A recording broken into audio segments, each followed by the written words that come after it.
What's up, guys? Scorpio's here. Downstairs, we have Gillen playing Fable 2. He's still playing other games that we can review. I still have all of them here. And one that I want to review solo is one of my most favorite games on Xbox. That's weird, it feels cracked. Alan Wake. Now, I just have to check this first. Yeah, it's still been there for a long time. Alan Wake is basically is like at the top that says a psychological action thriller. So what this means is that basically it's a game that basically it's scary. It's really psychological. Like, it can get in your head and it'll stay in your head. And for the factor that they say psychological, it's like a book. So that's basically the reason why. So here's the story. The story is that you play as Alan Wake, a writer. Alan Wake is a writer, and he is doubtably, it's weird because his story, he's basically not been able to write a book for a long time, and you know, he has writer's block, and that happens often. And what happens in the story is that you know, it's not really terrific for him. There's all these different things happening in his life, and they go to Bright Falls to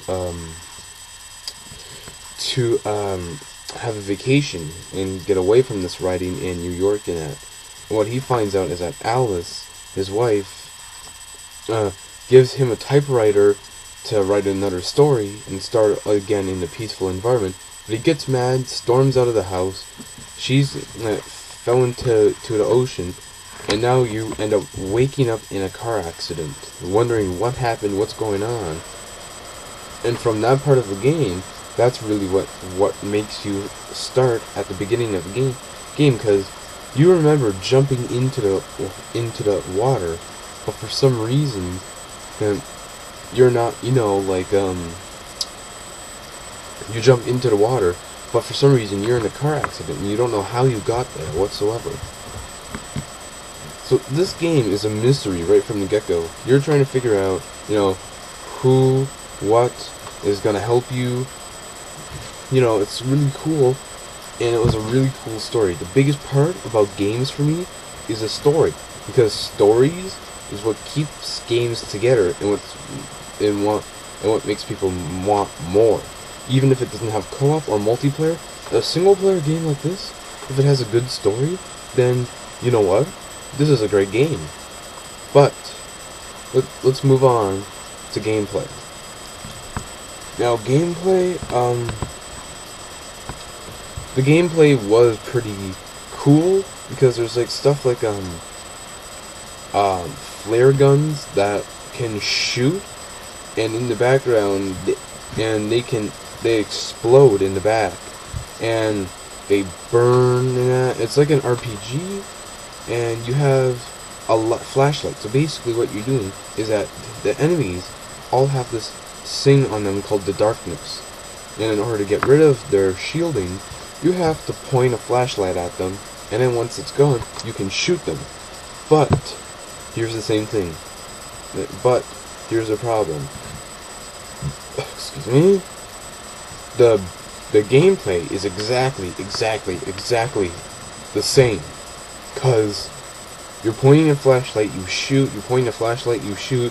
You shoot an RPG, flare gun. You pop out a flare. You throw a flashbang. It's the same shit over and over and over again. It isn't. Basically, this is the first game, and they're saying that there's actually probably going to be a sequel, which I knew was probably going to happen because, you know, games like this, you want a sequel. But at the same time, I don't want to play a number 2 that's exactly like number 1 because of the gameplay, and they only fixed the story to be way awesomer, the graphics way better. And that brings us to graphics, because the graphics on this game, they're so good. They remind me of PS3 graphics. Seriously, there's no problem with them whatsoever. maybe some parts there, which I will tell you later, because the graphics are amazing. Lighting effects, darkness effects, faces, hair, clothes, they're amazing. Like, this reminded me so much of Uncharted 2, the first one, and that's a big, big, big gamble that these guys took, because Uncharted: The Drake's Fortune was a really good game with really good graphics. It was, in fact, pretty much the second most wanted game for PS3, and it's still being bought by people who have a PS3 who just got it, and it's seriously one huge ass game. Same thing goes for Uncharted 2. It's the biggest game people want. So, on Xbox, though, for some reason, this wasn't really given a crap about. Maybe some parts about, you know, there not being some sins in it, but in Europe, this game was a big, big hit. The one problem I do have to say about the graphics is the mouse, because you'll get, like, them saying, damn it, and all that, and their mouse go. So it's like they're, and this game is Norwegian. This game was developed in Norway, I believe so. If not, it was made in the Netherlands. So basically, here's the crappy part about it: their mouths still move like they're talking, never Dutch or Norwegian or anything like that. I forget where this game was developed, but either way, I'm pretty sure it's the Netherlands. So they talk like in the Dutch form. So they go, so over like a couple of words, and it makes you feel like, you know, is this game been turned to English, for Christ's sakes? Has this game actually been marketed? Has been changed by the by North American game, the publishing and distributing companies? Because it's basically just random crap like that, just like that fucks up this game, unfortunately, because it's sort of annoying to basically hear a couple of words and then they just ramble on their mouths. So that's really the annoying part. Either way, this game was a really, really fun game. I really liked it. The characters were fun, they're funny, good, and that, but there are some parts that wish I would never pick up this game, and it's just the gameplay that sort of ruins it, because it's the same shit over and over with different obstacles in the level, and that's pretty much it.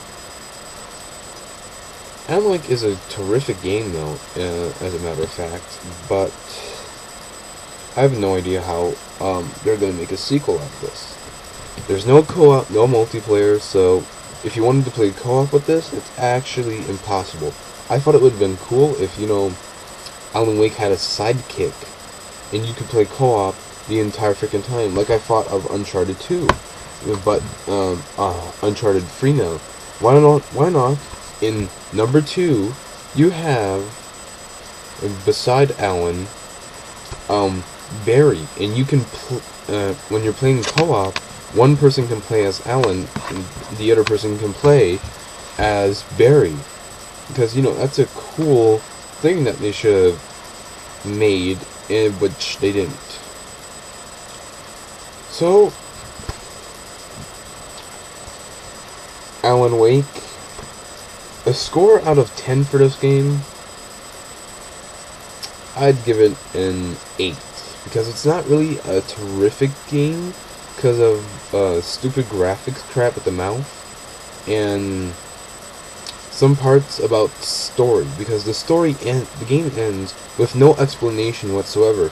Basically, it's just this random crap, and then you're done the game.